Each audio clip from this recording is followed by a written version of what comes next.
খুলনা ৩ আসনের খালিশপুর এলাকায় আছেন সহকর্মী তরিক ইসলাম। সেখান থেকে নির্বাচনের খবর জানাবেন তিনি।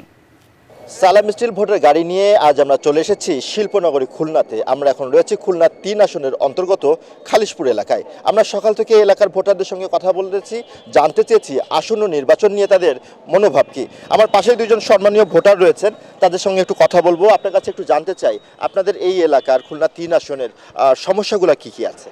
সমস্যাগুলো হচ্ছে মিল কলকারখানাগুলো মানে চালু করলে আমাদের ভালো হতো, এবং এখানে বেকারত্বের সমস্যা বেশি, মাদকের সমস্যা আছে, যেমন ধরেন নারীদের হেনস্থা হতে হচ্ছে। ধন্যবাদ আপনাকে। আপনার কাছে একটু জানতে চাইবো, সামনে যে নির্বাচন, যে প্রার্থীরা নির্বাচনে জয়লাভ করবেন, তাদের কাছে আপনাদের প্রত্যাশা কি থাকবে, চাওয়া পাওয়া কি থাকবে?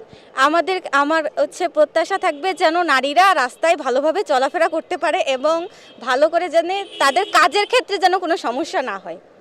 ধন্যবাদ আপনাকে।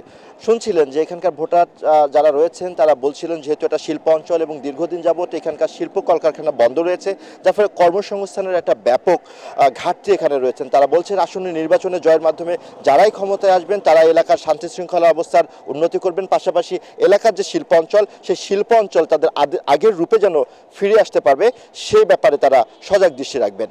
তো খুলনা থেকে এই ছিল আমার কাছে ভোটের গাড়ি নিয়ে সব শেষ।